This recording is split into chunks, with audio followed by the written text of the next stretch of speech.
Welcome to the Emmy Fiction. In this video we are gonna see, what if Naruto time travel with Tsunade? This is part 1, and if you want more then please leave a like, share and subscribe. Also check out the author of this fanfic. Seals of Forgotten Time by JJ 12393. Do check out. Let's get in the video. Months after Pain's utter destruction of the village, the villagers, both citizen and ninjas, were working on rebuilding the village. Tents were set up outside of the perimeter, while the buildings were getting put together. Construction workers from other nations traveled to the destroyed Konoha site to help rebuild and provide the necessary supplies to get the job started. Moments later we see somebody making hundreds of shadow clones to quicken the pace of constructing the village. He had blonde spiky hair, tanned skin, and 6 identical whisker marks on his cheeks, 3 on each. Because of his condition his canines and nails were longer than usual, making them fangs that'll poke out of his mouth and claws. Also the pupils in his ocean blue eyes were slitted, making it fox-like in appearance. He continued to wear his orange and black jumpsuit. When the villagers witnessed the mass creation of blonde shadow clones, they cheered for their hero, shouting things like, "Our blonde hero has finally arrived," and "Hooray for the hero of Konoha." Some even walked up to him and asked for his autograph. Usually this would make Naruto blush in embarrassment, but after months of continuous praise it started grating on his nerves. He had things to do and these people continued to interrupt his plans. "Please people, I'm very busy. I only created the clones to lend you a hand while I was on my to do my own thing," he said, walking between the villagers thinking about just what he was going to do. After nearly going 9 tails against Pain and meeting his father face to face, he decided to search for his father's estate to collect what was his. He had thousands of clones searching all around high on Kuni. His father mentioned something about his house being near a mountain. His clones checked the Kagai mountain already and found nothing. But also considering his father's Hiroshin technique, the house could be anywhere in the entire continent. Hell, it could be in Iwagakure for all I know, which would be weird. He shook his thoughts away and focused on the job at hand. 3 weeks later, it was now 3 weeks later and the nations were at war. Of course Naruto wasn't told, but he still knew. After all, he has gotten smarter and more calmer. Right now he was in a giant turtle. He was given a mission to study and file some animals. So you could already tell he's pissed about that. Well, at least something good happened before he got the mission. He found the house of his father around 2 weeks ago. It was on top of a mountain, a couple of miles away from the Valley of the End. He climbed the mountain using nothing but his hands, as physical training of course. "I could still remember how pissed I was," the blonde thought as he sat next to a tree to begin meditating for a while. Flashback 2 weeks ago, the blonde was currently climbing a mountain. His clone informed him his father's house was near the peak. He was suffering from a mild case of nostalgia, due to the house being a couple of miles away from the Valley of the End, where he had his first true fight with someone he used to consider his brother. His head peeped over the top of the mountain, and he pulled his body over the top. He was confused how someone would put a house so far up a mountain, or how they even got the supplies up here. He was currently looking over the side of the mountain. He could barely see the ground. Suddenly a bolt of lightning passed right by his ear. Some of the volts touched his ear, causing it to become numb. He turned around to see fireballs coming at him. He swiftly dodged, using chakra to quicken his movements. He ran forward at the regular house that was firing the techniques, but it was difficult when spikes made of earth rose from the ground under him. He didn't know how, but purely on instinct he focused chakra on the bottom of his foot, until the chakra actually became solid, and stood on the spike as it rose up. He hopped from one spike to another like this, until after the 5th hop he landed on the ground. "How'd I do that?" he asked himself, before a whirlwind surrounded him. Yet again on instinct he jumped straight in the air, over the top of the small whirlwind and landed outside the whirling. He sprinted to the house after landing, and just as he got within 10 yards a force pushed down on him. The gravity was intense. It was at least 10 times as much as it was a couple of feet behind him. "Holy Kami, I'm so heavy. What the hell is wrong with this place?" He looked up to see a structure of rock rising from the ground. "You've got to be kidding me," he muttered, using all of his strength to rise to his feet. Only one of the whirling blood could command this creature. A strange voice spoke from every direction. The blonde didn't have time to freak out because the golem charged at the teenage shinobi, not having a problem with the gravity effect. The blonde was immediately punched out of the area, landing an inch from a spike. Naruto held his chest in pain. He was surprised his heart didn't pop because that hit hurt like hell. He looked up to see the golem coming at him, except this time he was even faster. Oh, I see, without being weighed down, the rockhead could move faster, great. Naruto thought, rolling to the side, causing the golem to miss its punch and completely destroy the spike. Not wasting any time, Naruto dashed back to the area where he knew the gravity effect would be in place. Might as well get used to it. I could use this as furthering my physical training, he said as he felt himself being weighed down again. He jumped back as the golem struck with an overhead axe strike. Naruto then jumped as high as he could when the golem threw a wide haymaker. He landed on the arm, but when the arm stopped he kept going and he was flung from his position. His face collided with the floor and he yelled into the ground. His danger sense told him to roll, and since it saved his life so many times in the past, he rolled over. Just in time, because the golem's fist was in the ground. Now on his back he reached into his pouch and grabbed an exploding note and threw it in the boulder's face. Katsu! He yelled as it exploded. He used this time to rise to his feet and make a run for the house. Without even going a full meter, his right foot was grabbed. He looked back to see the golem was without a scratch. This is going to hurt. He mumbled as he was lifted into the air and slammed to the ground. He coughed blood as dust rose around him. This cannot be the way it ends. I need to think of a way to put an end to this torture. He became angry, and when a small amount of Kyuubi's Yuki entered his system, he began to yell. You fool! Stop using my chakra! The blonde stopped the flow of demonic chakra, causing the pain to stop. Don't use my chakra again. There's something different about this place, and the use of demonic chakra causes serious pain. Remember that kanji we seen carved in the side of the mountain on the way up here? Yeah, it said, Shin meaning pure, so I guess anything that deals with malice or hatred would get rejected painfully. Right, you need to find another way to deal with the rock. The blonde nodded as he felt himself being lifted into the air, getting an idea. As he came out of the cloud of dust, he finished his last hand sign. Here, eat the only lightning technique I know, Raiden. Right, Osho. Almost immediately a series of lightning bolts came out of Naruto's hands. The blonde knew that Earth was tremendously weak against lightning techniques. He was proved right when the golem exploded, causing rocks to fly everywhere. He landed on his back with a smile on his face. It's over, he panted. This time he was proved wrong when the structure began to repair itself right before his eyes. Oh come on, really? He said as he began to remember what he heard earlier. Only one of the whirling blood can command the creature. Does that mean only an Uzumaki can take control of the golem? He said to himself as the golem in question was fully put back together. The walking boulder began walking toward the blonde genin. Stop! The blonde yelled, causing the golem to falter in its step. This angered the blonde. I command you to stop. This didn't do anything as the golem continued. I said be still, Naruto yelled. 1 because he was angry with the golem, and 2 because he was feeling pain worse than when pain stabbed him with all of those rods. This had the most effect as the golem stopped. Now go back to wherever you came from. The golem nodded and began breaking, the ground absorbing it. After the last rock was absorbed, Naruto dropped to his knees, the fight finally over. After a while Naruto rose back to his feet and began walking towards the house. Well, at least you can move easier. Yeah, that's because I had to fight a fucking structure of rock. I guess you can do anything when you have to fight for your life, even if it's withstanding gravity 10 times the regular amount. After reaching within 5 yards of the house, a hologram of his mother and father appeared in front of him. He took a step back in shock and surprise. He was more surprised when the holograms vanished. Thinking it was a genjutsu, he pressed his fingers into the ram seal and muttered, Kai, sending a pulse of chakra in all directions. He watched shocked as places in the air became distorted and just inches around the house, telling him there was some kind of barrier around the house and also where the jutsus came from. After his revelation, he stepped forward, bringing the holograms of his parents back. Hey son, I see you found the house and got past the golem. That's your Uzumaki blood at work there.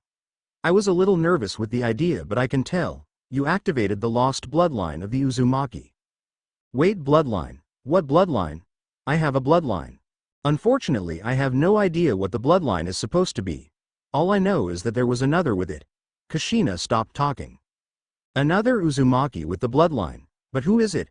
I'm the only Uzumaki in the world, the last of my kind. Kyuubi, did you find anything different about me yet? He asked his tenant.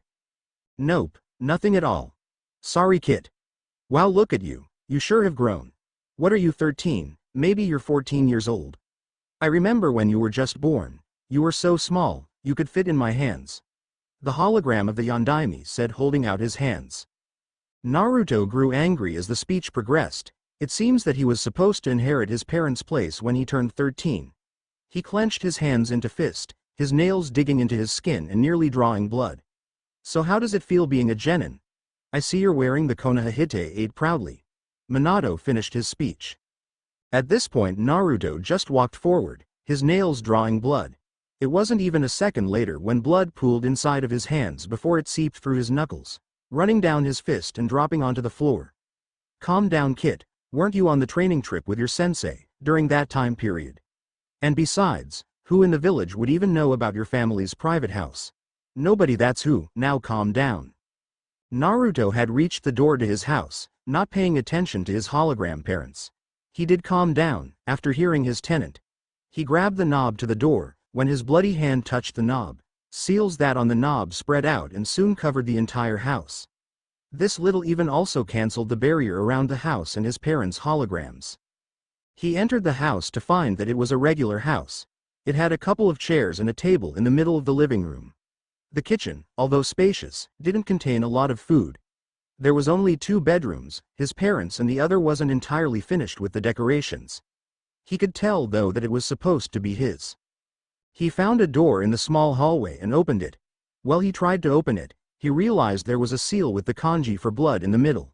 He looked at his hand, the previous blood that covered it was gone, having wiped it on his pants and the wound healed thanks to the fox. He slid a claw over his palm, bringing fresh blood. He pressed the hand to the door, watching it light up for a while before he heard a click and the door slid open. He watched his palm heal before walking in, finding a very large amount of scrolls on fuinjutsu, ninjutsu, and genjutsu. He looked around and even found some taijutsu and kenjutsu scrolls. After an hour in the library he left hundreds of clones to learn every single thing they could. Because let's face it, as he didn't have a chance to survive in this war. He also needed to find a way to defeat the remaining Uchiha. He stood outside of the house, getting ready to make his way down, with the thought of his mysterious bloodline on his mind. Release flashback. Naruto looked around scoffing as Kurabi wrote lyrics in a little notebook. He needed to find a way of this island. He was getting tired of all of the animals and he's only been here for a couple of hours. What kind of S-rank mission was this? Taking care of and categorizing the animals on this island. Sometimes he hated his village. Yo 9, let's go tame yo beast. The big dark-skinned Kumo ninja said. The blonde glanced at the Hachibi container. Sorry B, but I've got my own agenda, he said using a body flicker. He appeared at the peak of the Turtle Island. His headband's tails were blowing east with the wind. He knew he was in the coast of Kumo, and if he knew his geography the way back home would be south. He focused wind chakra to his feet and jumped as far as he could, using his newfound skill in advanced wind manipulation to help himself glide in the air. It wasn't long until he landed on the water, half a kilometer away from the island. He didn't stop there. He focused his secondary element to his feet and vanished in a spark of electricity. Since Konoha didn't want him to fight in the war, he was going to have to go solo and face Madara himself. He had dozens of clones looking at seals at his house. He knew the man could make himself intangible for a duration of time, by putting his body in another dimension. He just didn't know how long he could stay in that little pocket dimension. So he needed to create a time-controlling seal, something that nobody has achieved, ever. Well, I'm going to be the first, he thought as he continued running on the water, thankful for his large reserves of chakra, because this was going to be a long run. Several hours later, after running for hours, Naruto was beginning to get tired of running. Constantly using lightning-converted chakra to make him go faster than he could ever dream of doing with regular chakra, was starting to really drain his chakra. He looked around and noticed a small chain of islands were near. It was time to take a break anyway. Maybe he could use the time to check up on his time seal. He walked on the little shore and dropped into a meditative position and tried to speak with one of his clones, hoping he could from this distance. Boss, do you? Naruto heard in his head as his clone's voice was zoning in and out. The blonde shook his head and stood up and moved to a closer island and repeated the process, getting the same transmission.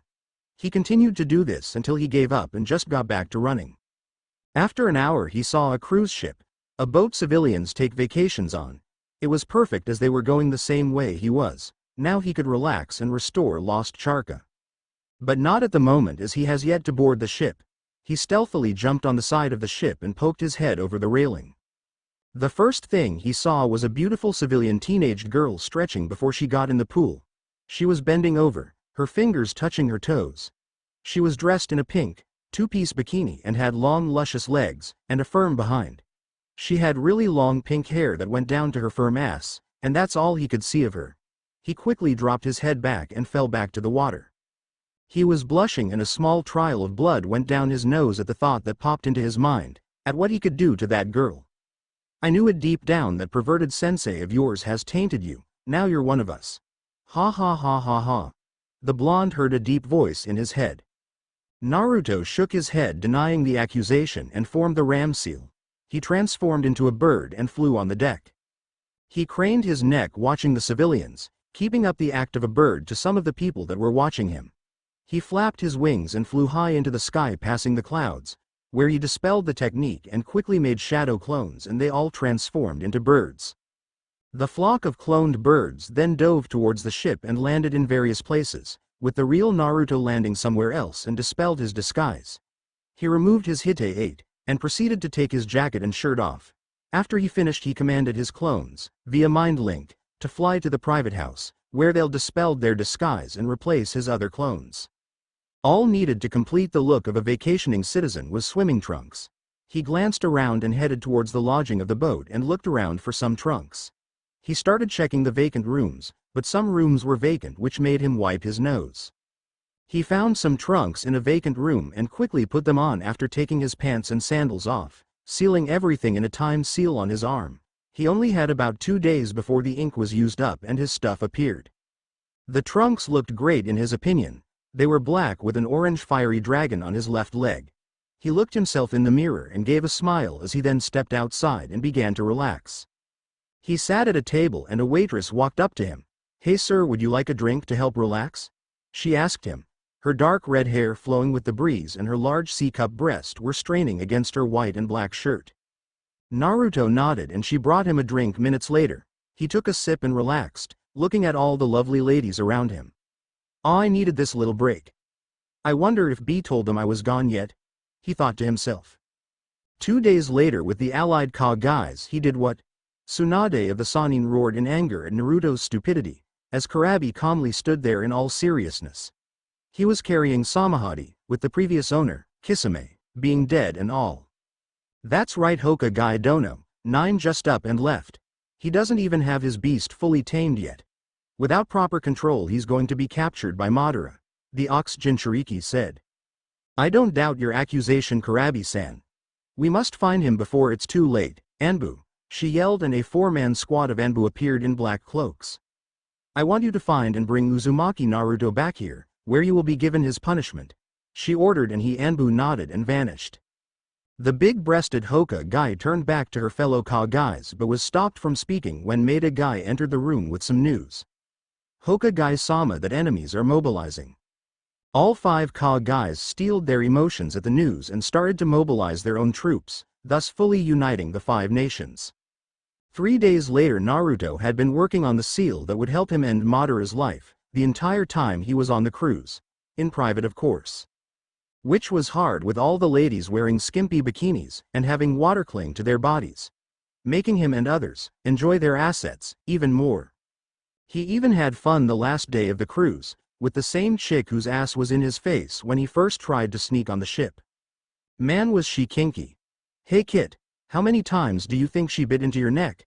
The fox said, causing Naruto to shiver in delight after being reminded about how kinky she was. A couple times, furball. What was her name again? Naruto asked, wearing a pair of black cargo shorts and a skin-tight rust orange shirt. The seal on his arm too expired, and he retrieved his scrolls and ninja equipment.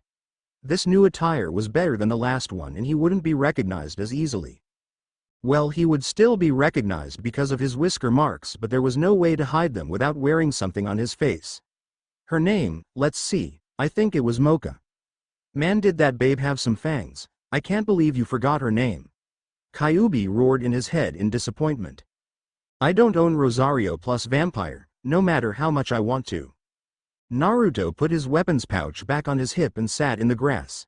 He created a shadow clone that drew seals on his wrist for his shurikens. Hey, in my defense, it's not my fault. With all the bloodsucking she did, I'm surprised I didn't pass out. No, I'm glad I didn't pass out, he said, getting up after the clone finished and sealed his shurikens. Why are you glad you didn't pass out? A voice said behind the blonde. Oh, this one Kai. The blonde slowly turned around to see Madara and Sasuke standing meters away from him. What the fuck are you doing here, and how long have you been standing there? Naruto said, getting ready to put his new skills to the test, dispelling the clones at his house to gain more knowledge. Madara smirked behind his mask as he glanced at Sasuke. Sasuke here couldn't wait to fight you on the battlefield. So after hunting for a couple days, well, here we are. We just caught a fox. Madara said, chuckling at his joke. Really, the two teens thought, glancing at the older Uchiha. Listen, old man, just let me handle this. You just stay back and don't get in my way, or I'll kill you next. Sasuke said, hopping off the tree, and landed on his feet meters away from Naruto.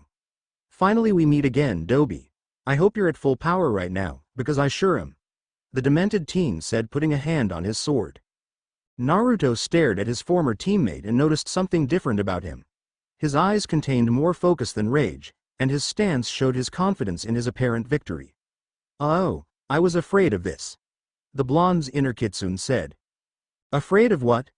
Naruto asked, unsealing a pair of elongated blades. They were black and only one side was sharpened while the other was jagged or serrated. He didn't know how to explain it. He held them in a reverse grip and got into a relaxed, but ready stance. Do you remember Uchiha Itachi? Kyuubi asked as memories of Itachi flashed through Naruto's mind. Flashback. Naruto opened the door to the hotel, only to come face to face with a pair of fully matured Sharingan eyes. It flashed again to show Itachi's body turning into a flock of crows and flying away. Once again it flashed to show one of those same crows flying right into his mouth and him swallowing it. I've given you a large amount of my power, use it wisely. The blonde was left speechless, unable to give a reply to the retreating Uchiha. The image faded to show rain falling from the sky and Naruto's soaking body standing over Itachi's eyeless corpse.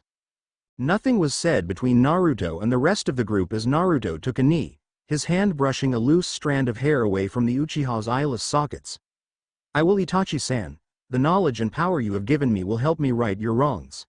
The blonde whispered as he stood to his feet. Release. Flashback. Naruto was returned to the area, when his memories shattered around him. He was returned to see Sasuke raising an eyebrow at his blades.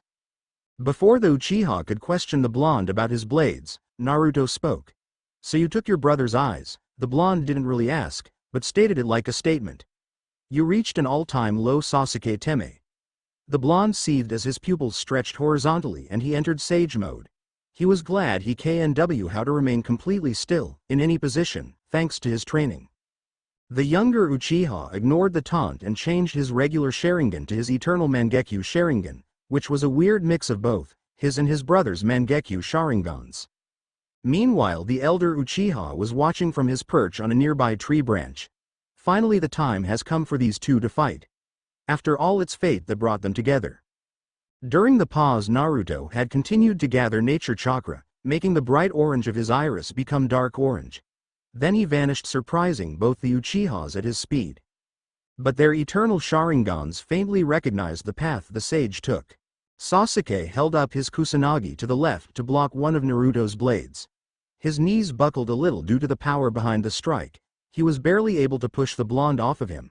Said blonde did a back flip and landed 3 meters away from the douchebag. The Uchiha felt liquid on his cheek and lifted his left hand to his left cheek and looked at the liquid on his fingers. Blood, but how? He muttered. His eyes darkened and a twisted smirk appeared on his face. This just became a lot more exciting, he said. The blonde smirked at his former comrade. Hearing what he said, he took a couple of hops back and furthered the length of the sharp wind on his blade. He flexed his fist as he did so, to further ready himself. Madara watched from his spot and smirked at the two. It's a shame for someone so skilled to fall. They way he will. Soon I will have my pet back, only to trade it in for a better pet. He stopped thinking to return his focus to the fight. 2 hours later, the clearing had been completely destroyed. Black flames were everywhere. There were craters inside of craters. In the biggest was Naruto, and he was crouching in the middle, with 8 tails swaying behind him. His body composition was that of a miniature Kyuubi, minus fur and a tail. On the floor in front of the mini kitsune was Sasuke. The life in his eyes were gone on, and his body was completely missing its right side. The young Uchiha's blood was spread all around the battlefield. Instead of taking full control of Naruto, the fox stayed true to the deal he and the blonde made long ago and returned the control to the teen. The physical makeup of the fox's body twisted and turned in different directions, and minutes later it resembled that of a human. The 8 tails morphed and contorted and converged to form 2 tails. Seconds after that, the very dense Yuki removed itself from the blonde's body, causing the genin's clothes to be revealed. Or what was left of the attire. The shirt had been ruined by countless Chidori senbons and various fire techniques. Madara stood half a kilometer away because of the destructiveness and longevity of the fight, had destroyed the area they were fighting in. I'm surprised young Naruto killed his best friend. Of course Sasuke had no intention of holding himself back, and had no doubt about wanting to kill his rival. But Naruto of all people, coming out on top, what kind of training did he put himself through since the 3 months ago? Madara began walking towards the epicenter of the destruction, watching the blonde carefully. The weight of killing his friend would soon cross his mind. Naruto looked down at the remains of his old friend. His eyes started to slightly burn and his weary body forced him to his knees. He rubbed his eyes for a while and opened them, only to come face to face with Sasuke's own face. He had a small flashback to the time he and Sasuke had an intense fight at the Valley of the End. It's ironic, isn't it, Sasuke? This time it's me over you. I wish you wouldn't have forced my hand at this. He lifted his hand to Sasuke's eyes and closed his eyelids. Jobutsu Suru. Watashi no Yujin. Rest in peace, my friend, he said softly, as the pain in his eyes subsided before disappearing altogether. Naruto paid no attention to the chakra leaving his eyes. He turned to the last and true Uchiha on the face of the earth. Kyuubi also didn't pay any attention to his container's eyes. Listen, Brad, you still have to get rid of the man's annoying ability. Make the seal, be careful, because he won't let you, the kitsune said. The blonde barely heard a word the fox said, but moved to do what he was planning to, which was to fortunately make the seal. The teen smirked and formed a cross seal with his fingers, Taju Kagai Bunshin no Jutsu. He muttered and summoned 1,000 clones that with the Kyuubi's single-tailed cloak, charged at the Uchiha. The elder was smirked and begun to show the blonde just why he was feared. If he had just become intangible and rushed the original, it wouldn't have ruined his fun. The original Naruto used his enhanced speed and hightailed it out of there. Seconds after he left, a large column of black flames shot up in the air. The memories of his clones made him work faster on his seal. Halfway through the seal, Madara appeared behind him and tried to take his head off. It would have happened if Naruto didn't sense the man at the exact moment he appeared. He began jumping backwards, still drawing the seal as fast and as best as he could. He was cursing himself for spilling sake on his previous dimension seal, a couple of hours ago when he was on the cruise. He would have made another one, but yeah, Mocha happened. Madara pursued his target and fired multiple fireballs and even a couple of air bullets at said target. The blonde dodged some of the techniques and used his tails to swat the Uchiha's body away, along with the rest of the techniques. The swat caused the man to bounce and skid along the ground. The blonde chuckled. These Uchiha did not know how to predict the movements of his chakra tails. He knew as soon as Madara recovered from the attack he was going to be pissed about it, just like Sasuke was, so he started gathering chakra in front of him. His ears twitched and he ducked, barely avoiding a bladed fan. He turned and kicked the man in his chest and rolled on the ground, thankful that he didn't mess up any of the ink for the seal. He resumed gathering the chakra and before he knew it he was finished charging up. He compressed the ball of chakra and ate it. Madara got back to his feet. He wasn't Naruto to retain his reflexes even after just fighting Sasuke. Playtime is over, it's time to end this little game. Naruto roared his chakra beam at the Uchiha and watched in satisfaction when the man was vaporized. He kept it up for as long as he could, just to make sure. He only had the beam up for at least a minute. He stopped the beam and dropped to his knees, dropping his paper and ink brush on the floor, where the ink began to travel along the paper. He had finished the seal, but what he didn't know was that it wasn't how it was supposed to be. Panting, he looked up to see Madara standing in the same spot, without any damage to his body. He suddenly gasped when his twin-tailed Yuki cloak dematerialized and he was left without the power of the Kyuubi and Sage mode. He grabbed the paper, not looking at it, and charged towards the Uchiha, using lightning chakra to quicken his pace. Within a meter of the man, he heard two words he didn't think he would hear again: Shinra Tensei. He was immediately pushed back by an invisible force. Now it was his turn to skid along the dirt. Naruto crouched to his knees and grunted in pain. A broken left arm, a twisted right ankle, 4 cracked ribs on his right side and 3 broken ones on his left would do that to you. Not to mention the blood seeping into his right eye, from a jagged cut above his brow by a couple of rocks from when he was sliding on his face a moment ago. With his right eye shut he glared at the Uchiha, angry that he had such a technique when he thought only Nagato could do that because of his Rinnegan. He rose to his feet, using his left foot to support his weight. It was useless for the Kyuubi to heal his wounds, due to the amount he already used, and his body couldn't take any more of it. He let a minimal amount of lightning chakra surge through his body, focusing on the injured spots to numb the pain just a bit. It still hurt like a bitch though.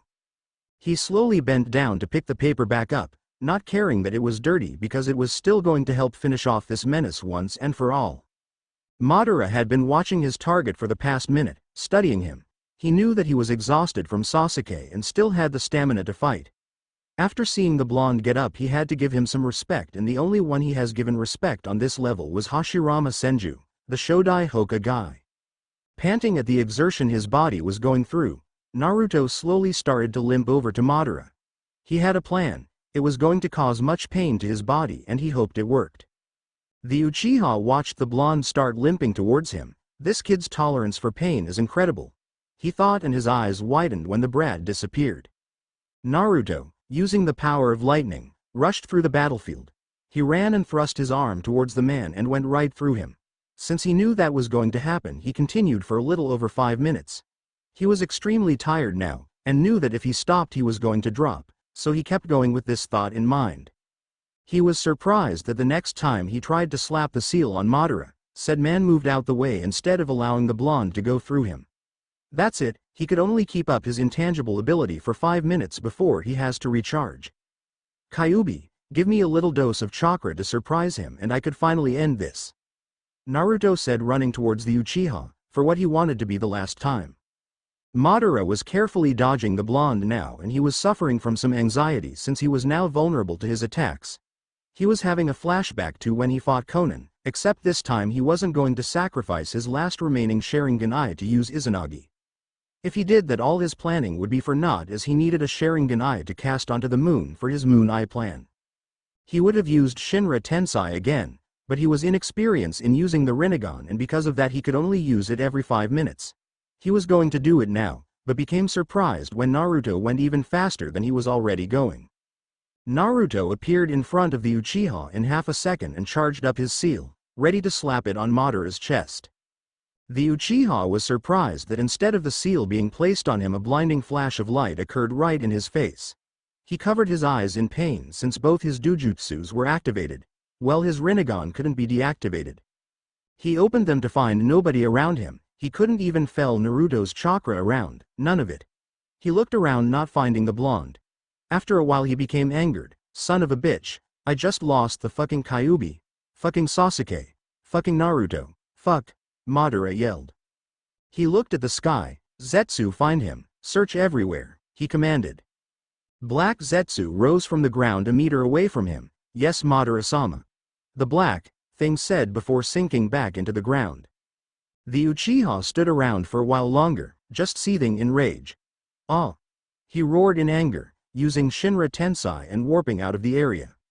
Now the only thing in the air was a crater inside another crater. Shinobi's Central Command, the 4 Kages, were having a war council. The Kazekage was absent due to being the commander of the army, and fighting with his own squad of shinobi. And speaking of the Kazekage, why the hell are we just sitting here? The Kazekage gets to fight with his people. Why can't we fight with ours? The Raikage yelled, slamming his fist on the seal-reinforced table. For once I agree with the Raikage. We are wasting time, which is something we cannot afford, with Madara out there hunting for the lost Kyuubi. I say capitalize on the Uchiha's absence and destroy this army of white, blob things. The Tsuchika guy. The Reika guy and the Tsuchika guy exchanged looks and nodded to each other. The Mizuka guy rolled her eyes. You both need to calm down. We have business to discuss and we can't do it with you two complaining every few minutes. I know you want to get out there and fight with the others, I do too, but the lil cutie is gaining war experience the longer he's out there by himself, with everyone depending on his orders. The auburn-haired female said, leaning her hand on her right palm. And what would you know about leading armies into foreign territory? If I'm correct, you gained your experience during a civil war. Not to mention you've only been a Ka guy for how long? The old man asked her. Listen.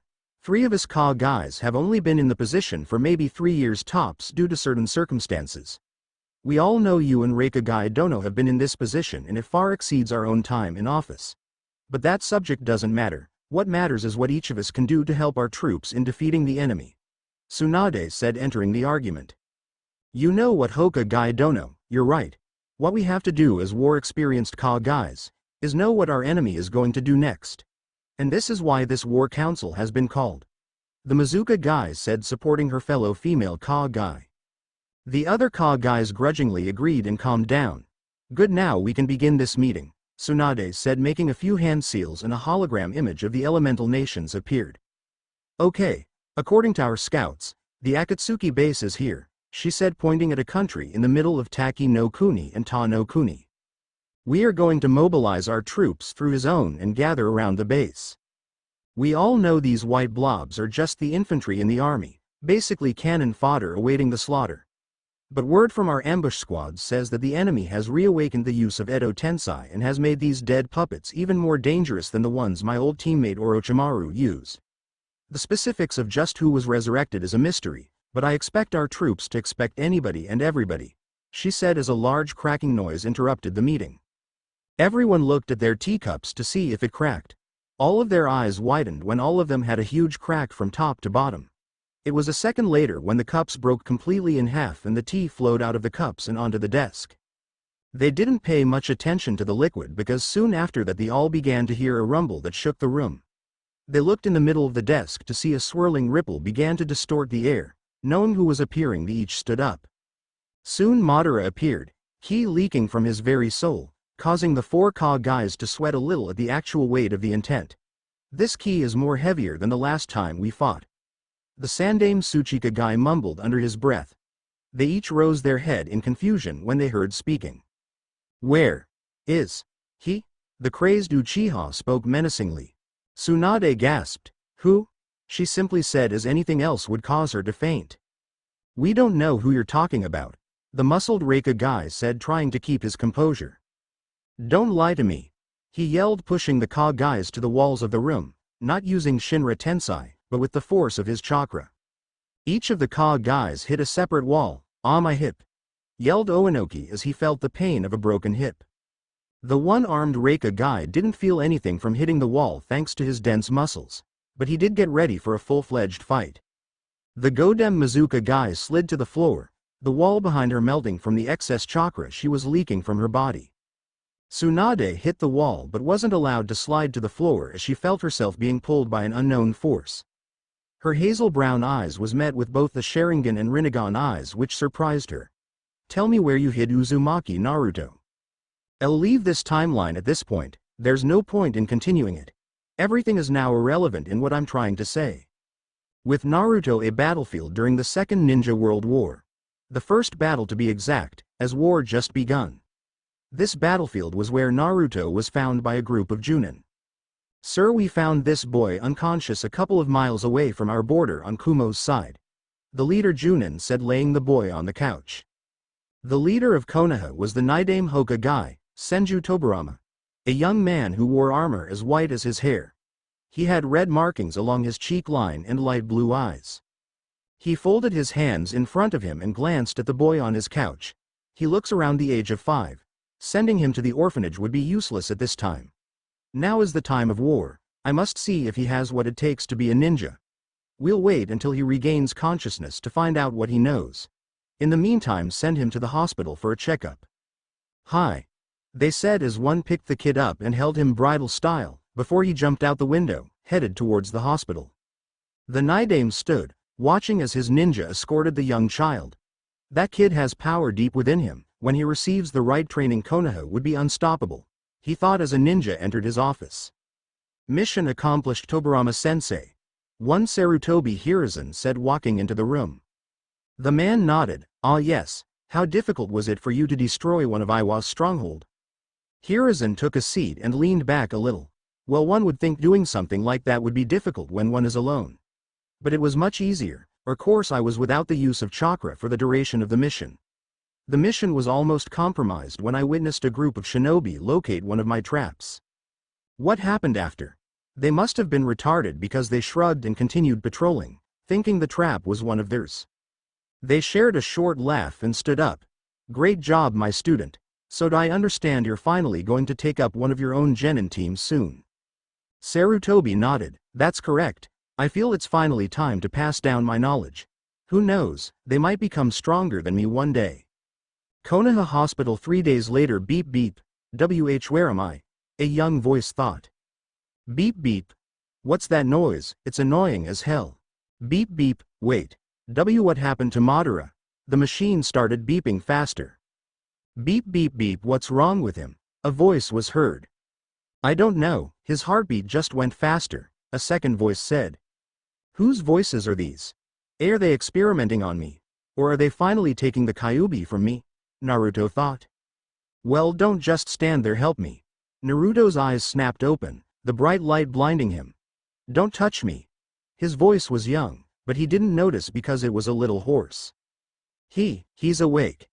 A female nurse stammered. She has short light blue hair and light purple eyes. She wore the standard nursing outfit. She was in her late 20s. Her face was cute and her lips were tinged with blue. Her bust was a large D cup and her hips were fairly large, leading to a large rump. Her figure was that of an average kunoichi, and he could tell that nursing was just a part-time job by the way she carried herself. But how? It was estimated that he was supposed to be out for at least another week. The second female nurse said.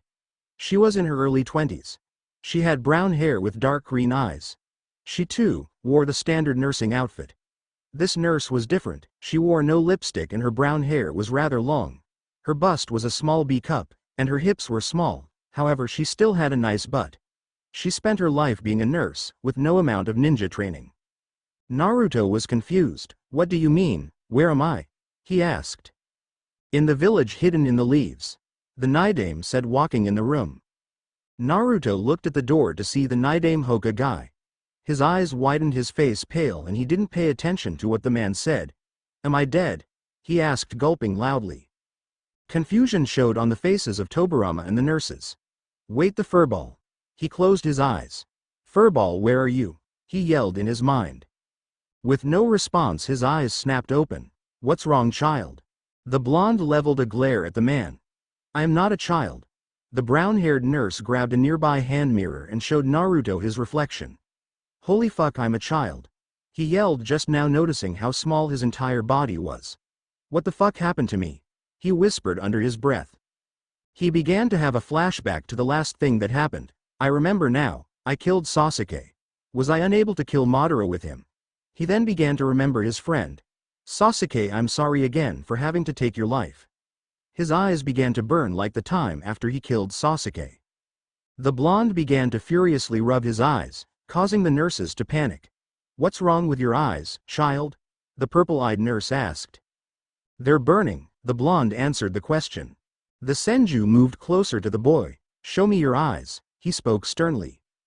Naruto spent the next 2 minutes rubbing his eyes, before the pain started to lessen. He slowly began to open his eyes, causing the Hokage to reel back in shock. What's wrong? Naruto asked curiously. Yo, your eyes. The sight of the surprised Hokage surprised the occupants in the room. My eyes? Naruto thought, terrified about what he might learn. He reached for the mirror on his lap and slowly rose it to eye level, keeping his eyes closed. After taking a deep breath, he opened his eyes. The first thing he saw in his new eyes was the ripple-like pattern effect around his pupil and a light purple iris and sclera. Ah, damn it, that explains why my eyes were hurting. I have the Rinnegan, he muttered. Naruto sat in a classroom, inside of the Academy for Ninjas in Training, a week after resting in the hospital. Of course he had been questioned by the Nidame about where he had come from, but he feigned ignorance about his origin. Since, obviously he had no clue about how he had even got here in the first place. And what's worse, he had to attend the academy, yet again. He didn't want to go to the academy again, but Tobirama had already spoke with the sensei about his enrollment, so it was out of his power. The blonde was obviously agitated. Back in his time, history was his absolute worst subject, more so than math. And now he's back in time, so you can obviously see his dilemma. I hate history, I hate history, I hate history, he continued to say in his mind before a dim light bulb went off in his head. Wait a minute, I am history, he thought as tears came to his eyes. He fought back a sniff as the sensei walked in and began writing on the board. The blonde had met with the sensei a couple days ago, when the man had visited him in the hospital when the Hoka guy had first spoke to him. Of course nothing was said about his bloodline, as absolutely none of them had an idea about where it came from, excluding Naruto, who had an inkling about where it came from. Said sensei was a man, a Junin, judging by his Junin-style flak jacket. He was in his early 20s, he had black hair and a serious look on his face that wasn't worn when he met with Naruto. My name is Uchu Ryoko. As you know, we are at war with two of the 5 great nations, consisting of both Iwagakure and Kumogakure and a couple of small insignificant villages. We have our newest ally Tsunade to help us, but the tide in this war could easily be shifted when Mizugakure gets forced into the conflict. Whatever side they join would have the upper hand in this war. But fear not, for we are in the village of Konoha, and if we survived the last war we can definitely survive this one, he said, his face softening up as he pumped his fist in the air. The students responded in kind and pumped their own little fists. Even Naruto pumped his fist, his national pride not wavering with the time travel. Now let's begin with introductions, starting with you. Yoko said, pointing at Naruto. You didn't tell me your name when we met in the hospital, but now, he said smirking, introduce yourself.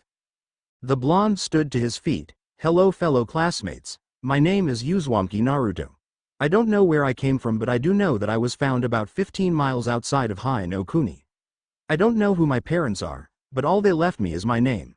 He said, telling them half of the truth, since until recently all he had from his parents was his name. The teacher held his hand up, stopping the blonde from continuing. That's enough, child, all I wanted was your name. He said, studying him as if he had heard that name from somewhere. It was at the tip of his tongue, but he couldn't remember. He dropped the issue and focused on the class as a whole. Now, as this is a new batch of students, I would like each of you to stand and tell me your name, he said, pointing to the first student. Naruto began sitting down. He looked around the room, before he noticed a blonde girl staring at him. She looked oddly familiar as his blue eyes bore into recognizable hazel eyes. He turned his head and looked out the window. Listening to the students begin to tell their names caused his mind to drift. When that happened, he began to think about his possession of the Rinnegan and the disappearance of the Kyuubi. He remembered reading his mother's journal. It said that this ancient bloodline only came to the most unique of the Uzumaki clan. But Nagato had it. Did that mean that he was an Uzumaki? And what exactly happened to the Kyuubi? Naruto thought as his ears picked up the calling of another student. My name is Senju Tsunade, she simply said as she sat back down. Naruto focused on the class, and there she was, the same girl that he had shared a short staring contest with. Now that he got a second look, he could completely recognize her. She was a young, really young version of Tsunade. She had the same light blonde hair, except it was short and in a small single ponytail. She was wearing a gray shirt that didn't contain any assets, unlike the one she wears when she gets older, that contains just about the biggest pair of marshmallows known to man. Her hazel eyes were filled with both the love of living with her parents and her granduncle, who was the Nidame, and confusion about the blonde across the room. Her pants were dark green and she wore basic ninja sandals. When he began to feel amazed by her young looks, he shook his head and forced himself not to slap himself. Of course she was young. She was only 5 years old. She really did look like a complete contrast of the Tsunade he knew and loved. But now presented with the opportunity to witness the growth of Tsunade was making him not regret coming back in time. He shook his head again. Stop thinking about your surrogate mother like that, he said in his mind. But this opportunity is the best that ever happened. Maybe now she could become more than a mother. He thought again as his inner pervert began fighting his outer righteousness. He stopped his inner battle when he heard Jiraiya introduce himself. He looked the same, kind of. The only difference was the red marks on his cheeks were non-existent. He also doubted the kid was a lecher like his older self. Ero Sennin, Naruto thought, keeping tears from falling from his eyes as he looked at his sensei. And then it was Orochimaru. Either Naruto's mind was playing tricks on him, or did Orochimaru actually look kind in appearance? And the polite way he introduced himself was way too sophisticated. The blonde scowled, thinking it was a trick, as Orochimaru could never be nice. The scowl left his face only for it to be replaced with a temporary surprised visage at seeing the legendary Sannin so young and weak at the moment. This just added to the proof that he somehow traveled back in time. It wasn't Madara's doing, as he didn't specialize in time but dimensions. Wait, does his time-space ninjutsu count? Naruto thought offhandedly. Alright class, that's enough for today. I expect you here tomorrow for a much longer day, when I will begin your training, he said, seeing some of his students groan in displeasure. Now, none of that.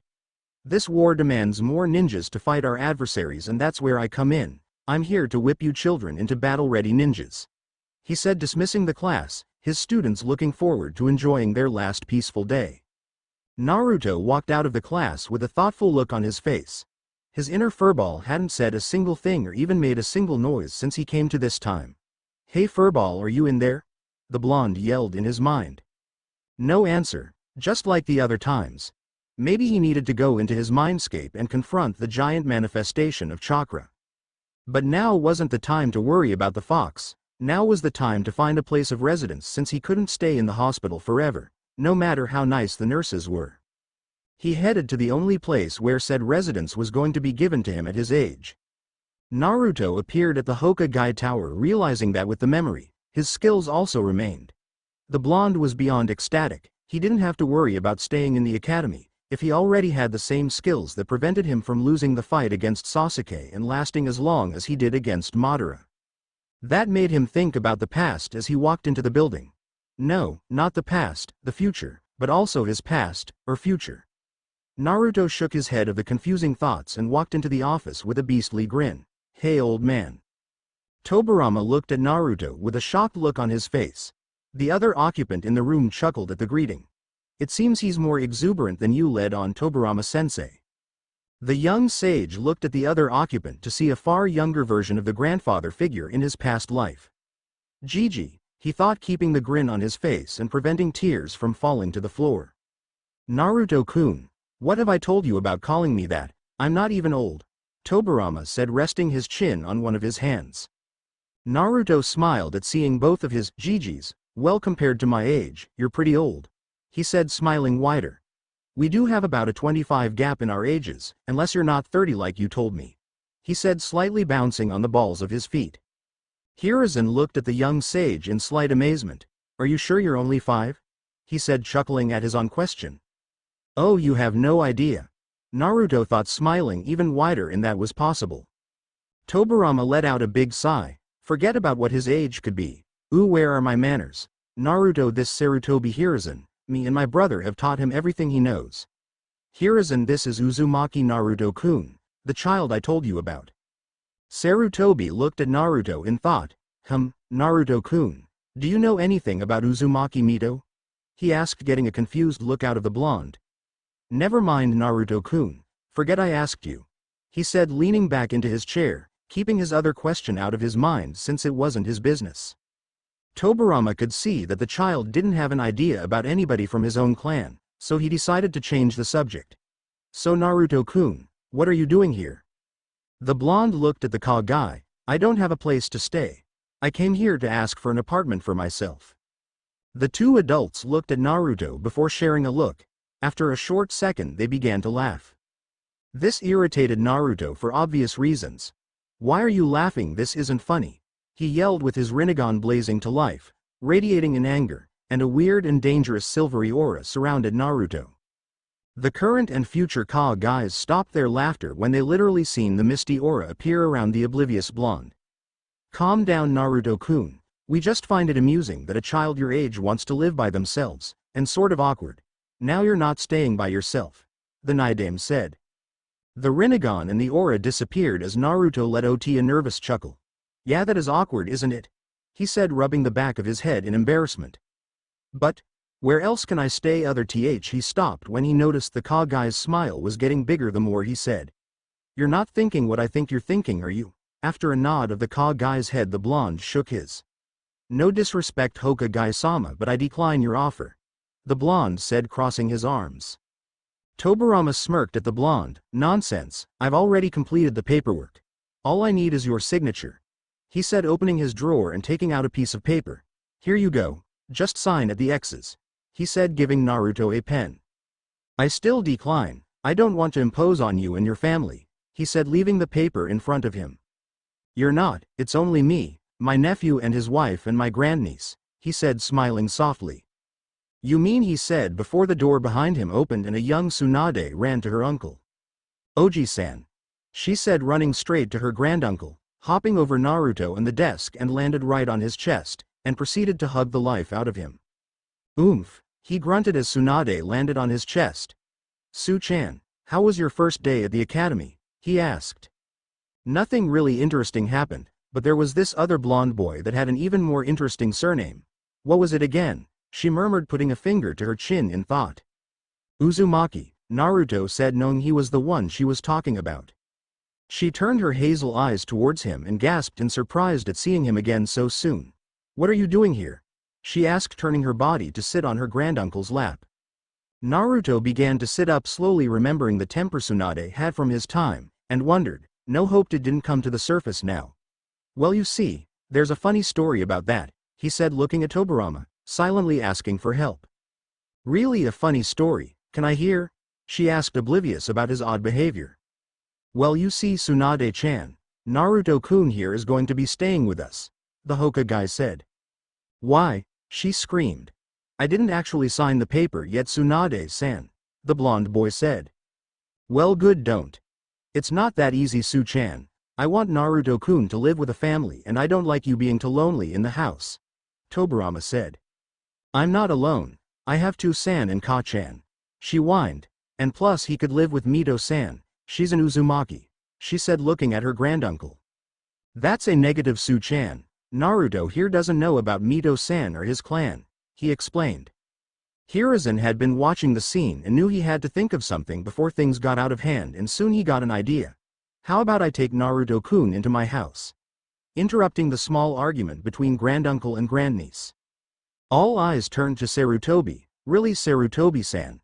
Naruto said, hoping his old grandfather figure was serious about his offer. He nodded. Sure, just because I'm 20 doesn't mean I don't know how to take care of a kid. Plus, after the death of mother and father in the last war, I can sympathize with the little blonde, he said, leaning over to rub Naruto's head. Said blonde squirmed out from under the man's hand and smiled at Tobirama. I agree with that idea, can I please? He pleaded at the Nidaime, with Tsunade joining in. The Nidaime closed his eyes and shook his head. This caused the blondes to look at each other and nod. When the Nidaime opened his eyes, two puppy dog-eyed jutsus were upon him. One pair of teary hazel eyes and one pair of ocean blue eyes. Oh no, my only weakness, he thought before he dropped his head and sighed in defeat. The two blondes cheered and would have high-fived, but they were too far apart from each other. Sarutobi chuckled, thinking back to how this playful blonde was not even 10 minutes ago. Such a strong aura and that odd dojutsu of his. I must find out more about it, he thought, watching as Tobirama made a new document and they all signed it. XXX The streets of Konoha. XXX The happy young sage was walking through the village with Sarutobi at his side. He was even more amazed at all the people walking in the village, since this was obviously before the Second and Third Wars and the Kyuubi reduced the population. This brought his attention back to the subject of the fox. Since he was back in time, did its chakra or mind or something go back to the body in this time, or what? When are we going to get to your house? He asked, looking at Sarutobi. Hiruzen smiled. What do you mean, we're there? He said, walking towards a 2-story house. I recently moved out of the small compound, because even with its size, it was too big for one person, he explained, opening his door.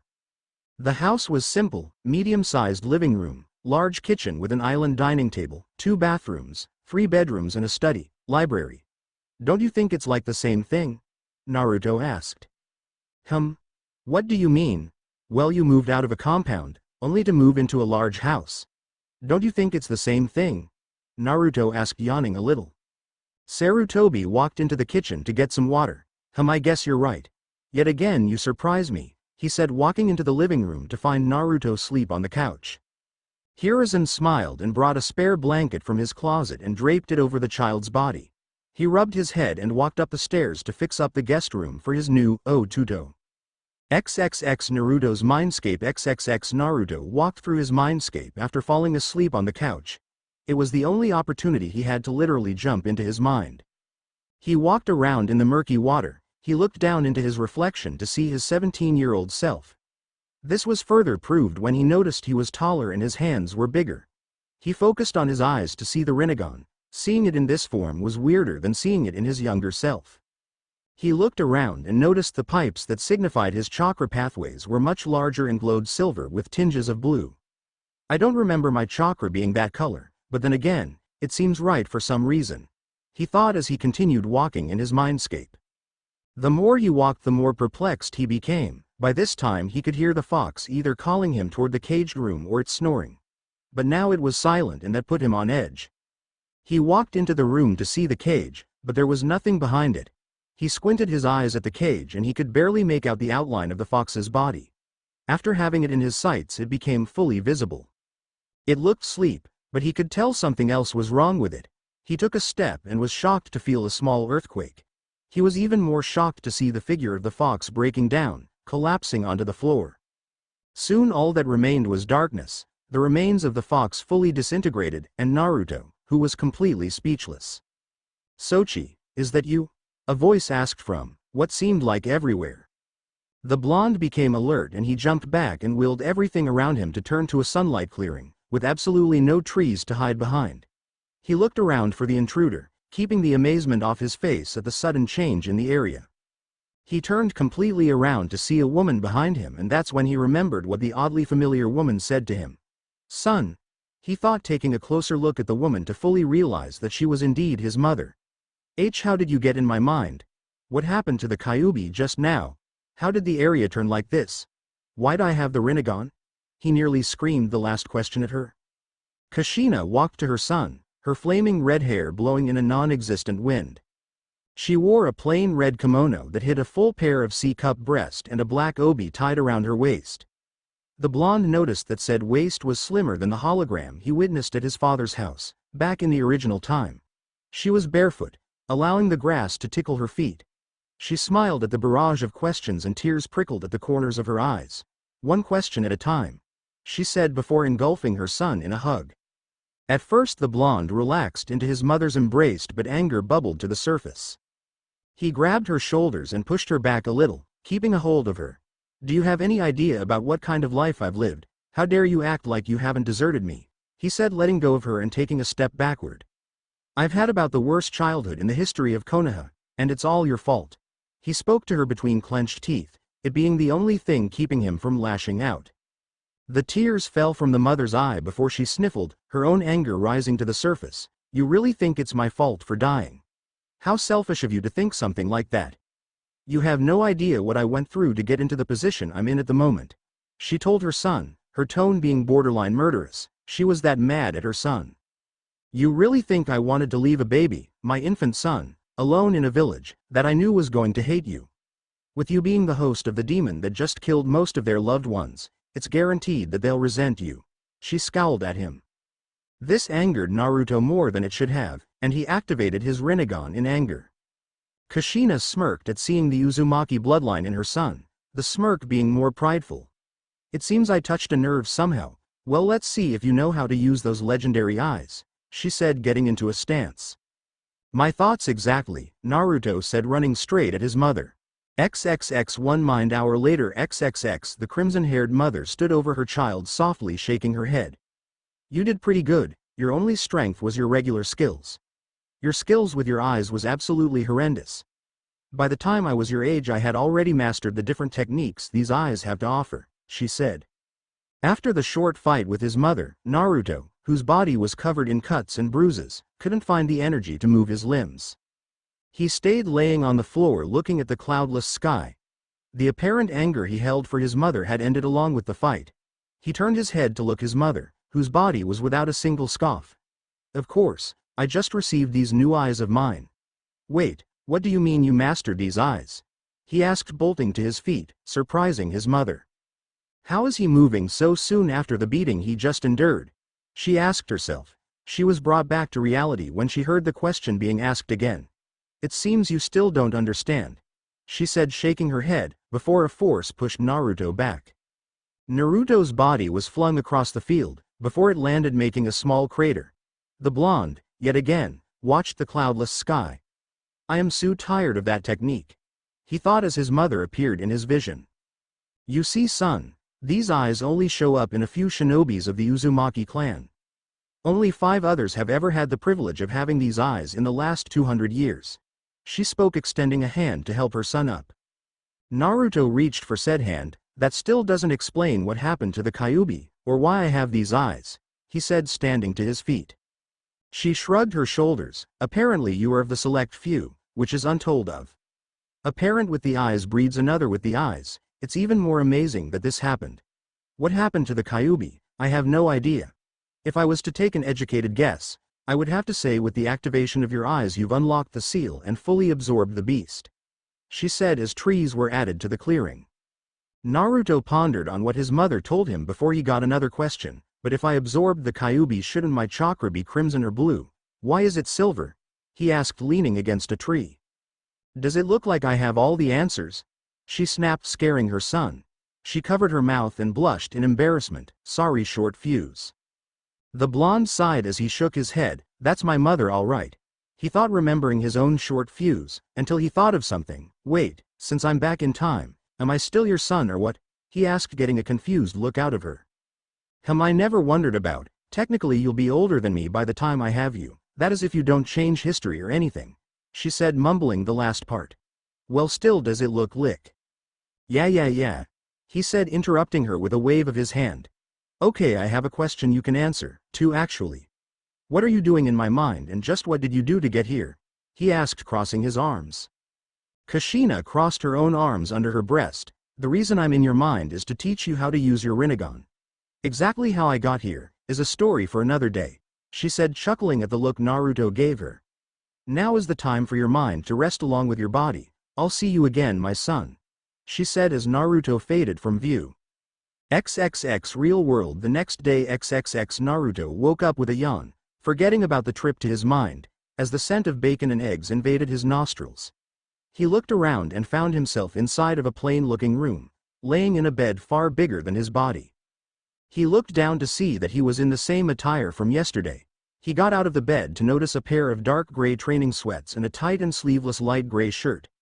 His stomach growled and he promptly took a quick bath and changed into the gray clothing. They felt a little loose on him, but he just shrugged his shoulders and walked downstairs. Thinking of a good prank, he lowered his chakra signature and stealthily sneaked up to Sarutobi. Good morning, Naruto-kun. I see your energy has returned with the nap you took, said brown-haired man, said, turning around and popping the young blonde on the head with a spatula. Itai, Naruto said, rubbing his head. That hurt. Why'd you do that? He said, with tears approaching the edges of his eyes. Hiruzen smiled at the young child in front of him. Nice try, Naruto-kun. I'm not going to fall for that. Unlike sensei, I'm immune to that, he said, turning back to the cooking food. That was close. Any longer and I would have apologized, he thought as Naruto grumpily walked to the dining table. So what's the plan for today? Naruto asked as Hiruzen set a plate of bacon and eggs in front of him. Well, you're going to go to the academy, and I'm going to get ready for a mission, Sarutobi said as a messenger hawk begun to peck on the kitchen window. The blonde groaned, remembering about having to go to school. He quickly ate his breakfast and exited the house. He found himself in the section of the village where the clans of said village resided. Of course, the Sarutobi clan. Even though Hiruzen is the last one, it was still considered a clan in the eyes of the village, only because of the strength wielded by Hiruzen. The point being, he was on the other side of the village, far away from the academy. Luckily he had an hour before 8. The blonde gave a small smirk as he used a shunshin to vanish from his spot. Unknowingly someone had watched the blonde's little exit. One Hiruzen had been watching his surrogate little brother through the window and was a little surprised to see said blonde vanish with a C-rank supplementary technique. A child shouldn't be able to do that technique, let alone even mold chakra. Who exactly are you, Uzumaki Naruto? He thought. XXX Training Ground 7XXX Naruto walked into the training ground, finding it empty. Well, not entirely. One young Orochimaru was seen punching one of the newly placed logs. Naruto tried not to sneer, but said sneer just happened to creep onto his face. The blonde wanted nothing but to just kill the future S-rank criminal. He was preventing from doing so, when Orochimaru turned around. Oh, I didn't realize I had an audience. Hey, you're the Uzumaki kid, it's a pleasure to meet you personally, he said, walking up to Naruto and extending a hand. The blonde wanted so much to be rude and leave him hanging, but he had sort of an epiphany. Maybe he could prevent Orochimaru from ever becoming evil, and he'll become an ally in the future. He smiled and extended his own hand, shaking the hand of what he wanted to be a sure comrade. And you're, Orochimaru, it too was a pleasure to meet one such as yourself. The blonde spoke to the pale child. Though Orochimaru was dressed in a noble-looking kimono, he was outside in the dirt, training to get stronger. At the moment Orochimaru didn't resemble anything dealing with nobility. So are you here to watch me train, or are you up for a little sparring match, to test skills? Of course. He spoke, taking a few steps back. That is if you have the skills. He added, bouncing on the balls of his feet and relaxed into a ready stance. The blonde smirked, cocky little brat, he thought as he began studying the young fighter in front of him. Based from what he knew about the adult version, Orochimaru was very slippery like any other snake would be. But this Orochimaru was different. The adult was always anticipating the moves of his opponent and was a master strategist, on the level of any Nara. This version wasn't any different, was he? After a minute the blonde finally slid into a stiff stance, not ready to reveal any of his skills at the moment. Come hither, motion later, and Orochimaru charged at the blonde. Naruto waited until the last moment to relax his stance and shuffle to the right, narrowly dodging a punch. Apparently he didn't move far enough as Orochimaru dropped and swept him under his feet. Naruto acted fast and shot a hand to the ground and reinforced it with chakra before using it to push off the ground. He vaulted himself a few feet back and landed on his feet. As he landed, Orochimaru was already on him, sending punches and kicks that were all blocked or dodged. I think I spoke too soon. My taijutsu isn't as good as I thought it would be, must be because of the small body. He thought, catching a kick and picking Orochimaru up and throwing him across the field. 5 minutes have passed in the fight and Naruto could tell that Orochimaru was just getting started. With a few hand seals, 3 copies of Orochimaru appear. Let's see if you can handle this, he spoke as the 3 copied children charged. Naruto smirked, letting his Rinnegan flash into existence only for a second. He himself charged, but instead of going for the one in the middle, he veered to the left and sent a punch that knocked the unsuspecting Orochimaru to the ground, the other 2 clones disappearing from existence.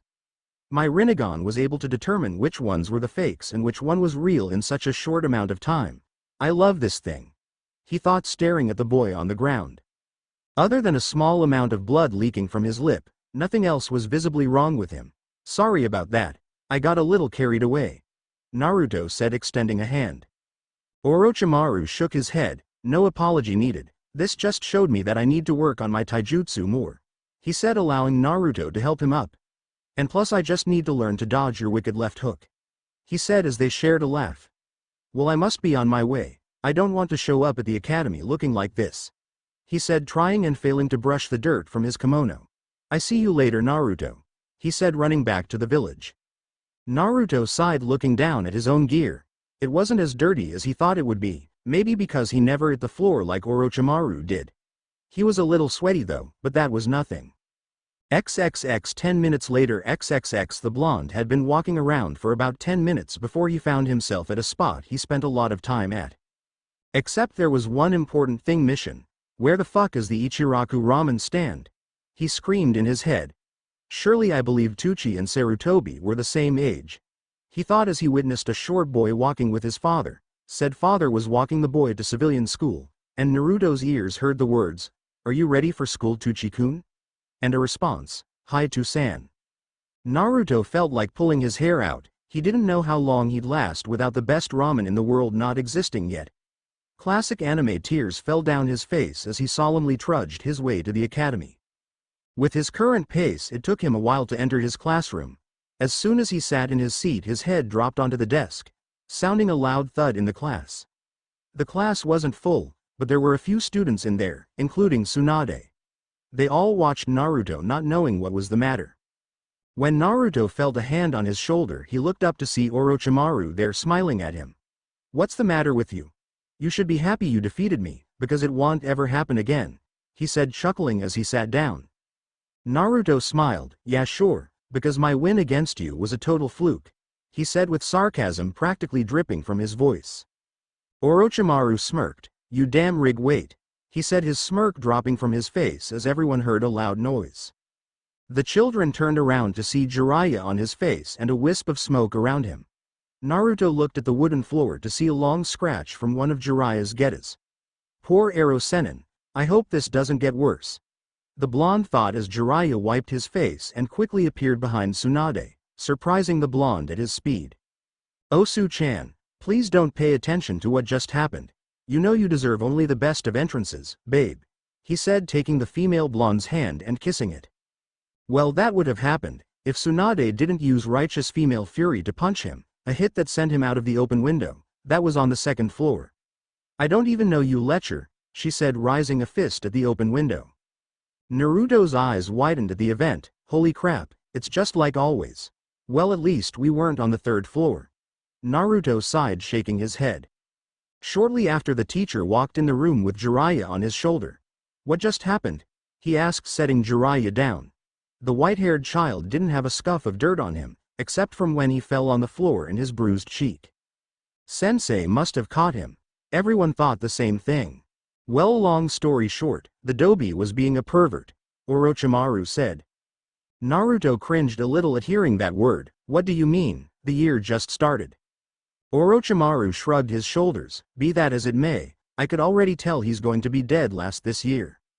Naruto shook his head. "You never know, a dead last could become a Hokage if he has the proper training," he said, knowing not to affect what happens to Jiraiya's training, due to him becoming a Kage-level ninja in the future.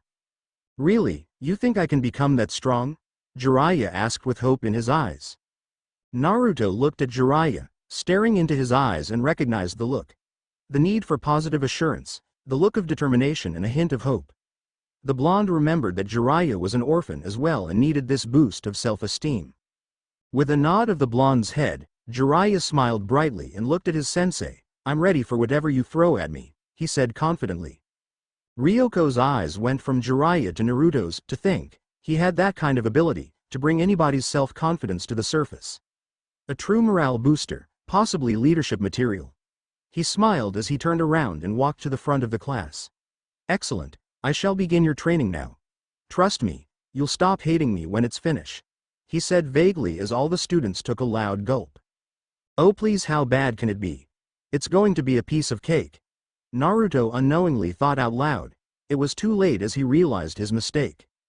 Ryoko smirked. "Oh really?" he said, chuckling darkly. XXX 1 year later. XXX Currently the blonde was evading the strikes of 3 students, Tsunade, Jiraiya, and Orochimaru. Each of the students were wearing dark gray training pants. Naruto was wearing a very dark orange shirt. Tsunade was wearing a dark green blouse. Jiraiya was wearing a dark red shirt and Orochimaru was wearing dark blue shirt. Of course the colors had a purpose as Naruto dodged another strike and kicked Jiraiya in the stomach. "Red!" Ryoko yelled. The male blonde released a small sigh of release as he charged at Jiraiya, along with the rest of the participants.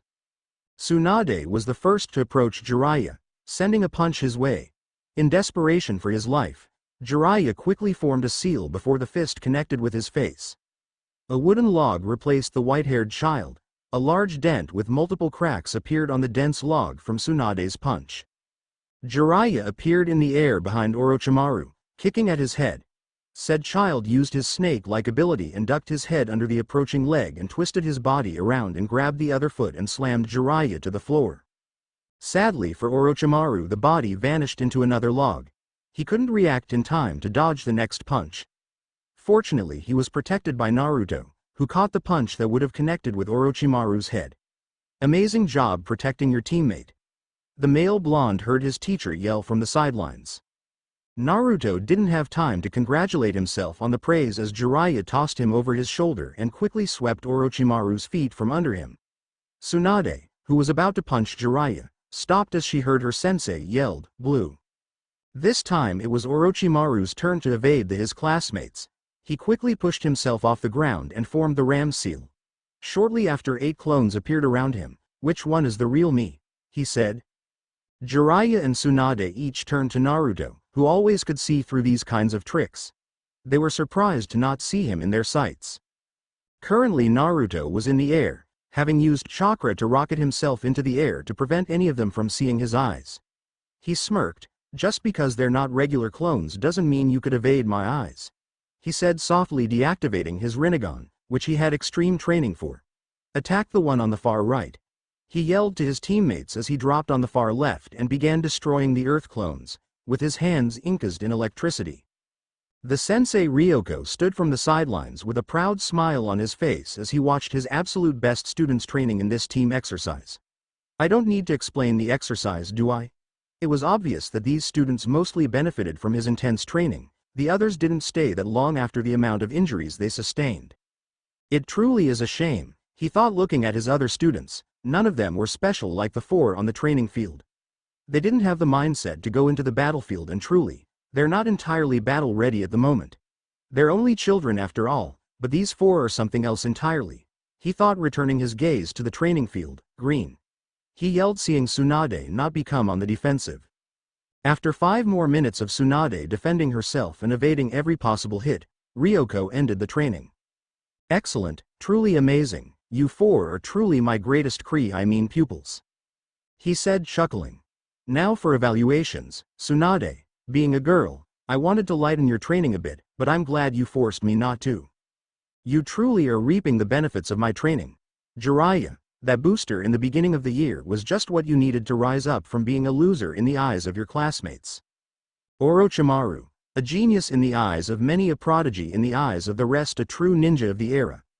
Lastly Naruto, I believed you were all talk, but you have proven me wrong with your strategies for battle, and whenever things would go wrong, you were always able to think on your feet, and that is exactly what is needed on the battlefield. I would pass each of you, if I could," he spoke, confusing his students. "What do you mean, sensei?" Tsunade asked. "Of course you could pass us, we're too good to sit in a classroom," Jiraiya said, puffing out his chest. "Believe it or not, I agree with the pervert on this one," Orochimaru said. "Hey, I'm not just a pervert," Jiraiya said. Jiraiya Don Naruto tried to say, but it was too late as he, Tsunade, and Orochimaru covered their ears and closed their eyes. "I'm a super pervert," Jiraiya yelled, with huge fireworks erupting out of nowhere. Jiraiya stood in a pose with the peace sign high in the air. Ryoko stood with a tick mark on his head. He promptly smacked the child in the back of the head. "What have I said about being an idiot?" he said, running a hand through his hair to relieve a bit of his frustration. He let out a huge sigh. "Like I was saying, I can't graduate all 4 of you unless you pass the graduation test in a few years. Also, never in history has there been a 5-man cell, so you 4 won't be able to be together anyway," he said. "Oh, I beg to differ," a voice was heard. "Hokage-sama," Ryoko said once he turned around to see whoever disturbed his class. What are you doing here, Hokage-sama?" he asked. The Nidaime and Sarutobi were seen walking up to the small group. "Oh, I was just in the neighborhood and wanted to check on my grandniece and her friends, when I heard what he said," stopping in front of said girl to rub her head. "What exactly does that mean?" Naruto said softly, smiling, noticing the twinkle in his Ni-san's eyes. "It means that I have decided to take all 4 of you as my students. Congratulations, you 4 will become legends," Hiruzen said, crossing his arms as Naruto cheered, taking his dark orange shirt off and tossed it in the air, before running at the professor. The shirt thudded to the ground with a loud thud. This didn't surprise the class, but it did surprise Ryoko. "Wait, Naruto, how much does your shirt weigh?" said Tsunade, walking up to said shirt. The male blonde inwardly cussed himself out for forgetting. 15 pounds like everybody else's," he said. Ryoko stared into Naruto's eyes. "You're lying to me," he simply said, picking up the shirt. "Now tell me." Naruto mumbled the answer. "Excuse me?" Ryoko asked. "I said 55.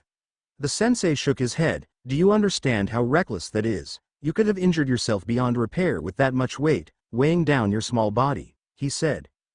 At the age of 6, Naruto was very much in shape. His body was very lean and muscular, with a little fat, from the large amounts of food he eats to keep his energy. He kept the perfect balance between muscle and fat. Sensei, he's not the only one. Jiraiya said.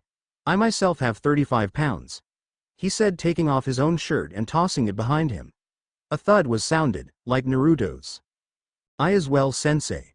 Orochimaru said, taking off his own shirt. Everybody stared at Tsunade. What, I only had 25, I'm not crazy like they are. She said, crossing her arms. And I'm not taking my blouse off, she added, glaring at Jiraiya. It's not like you have anything to hide, flat chest, he said, crossing his own arms. Tsunade growled, what do you expect, I'm 6, she said. And I'm going to kill you, Tsunade screamed, ready to use some female fury before Tobirama stopped her. Would y'all calm down, acting like a bunch of kids? Ryoko said, crossing his arms. We are kids, the 4 children said to their sensei. Oh yeah, I keep forgetting. Because 6-year-olds aren't supposed to be nearing Chunin level, he said with pride etched into his voice, since he did a major part in that. Well, we are a great pair of children, Naruto said offhandedly. Oh no, you Naruto-kun, you're different, I could sense there was something odd about you, apart from the other 3. Ryoko said, taking a small step towards the blonde male. What do you mean, I couldn't possibly be any different, Naruto said, hiding behind Hiruzen. Now that he's said it, Naruto-kun, I do believe I noticed something about you in the past year. You meditate for house only to fall asleep after, you trained yourself continuously before and after school, like you were trying to regain something you lost. He said, scooting Naruto in front of him. I was going to, but I would like to see Ryoko-san test your skills. The blonde glared at Sarutobi before he turned his gaze to Ryoko. Can this at least wait until tomorrow, when I regain my energy? Yeah, come on sensei, at least give Naruto-kun time to prepare for the fight, Tsunade said. And just because he's different doesn't give you any reason to try and fight him, Jiraiya said with anger in his voice. It is illogical to fight a child, you're a Junin for crying out loud and he's only 6, Orochimaru said. If you fight him, you fight all of us, Jiraiya said, moving in front of Naruto, before being joined by the rest of them. Ryoko stopped. No, just look at your friend, he's ready for anything, he said as they looked at Naruto. The blonde had his head down, his bangs overshadowing his eyes. A smirk was on his face as he started grinning. You're right, Uchu-sensei, after all, deception is the most basic skill a shinobi must have. If you're really up to the task, how about I show you just how strong I am, he said, looking up, his Rinnegan eyes on full display. XXX Omake. First day of training. XXX Naruto was seen with what looked like a 15-pound boulder on his shoulders, while walking on a bridge of earth surrounded by water with water sharks lurking waiting for him. I may have spoken too soon, Naruto mumbled to himself as he began walking across the bridge, 1 foot at a time. On top of the boulder was Ryoko, further weighing it down. He was currently laughing his ass off. Do you fear my training now, Naruto-kun? Is it still easy for you, or do I need to up the ante? He said, laughing more. Naruto took another sturdy step. Why'd I have to do this exercise, while everybody else only has a boulder? They don't have a bridge or nothing. You're a sadist, he said, taking another step. Oh please, this is a piece of cake, is it not? The sensei said, laughing louder. Naruto turned to the others. What are you still doing here? Run, this guy is crazy, he said, only for a kunai to drop from above and slightly cut his cheek before a whip came out of nowhere and hit his behind. Go faster, Naruto-kun. I thought you said it was going to be easy, he said, laughing again as he whipped Naruto again. You're crazy, he said as he went faster. It's a madhouse, a madhouse. Thanks for watching, guys.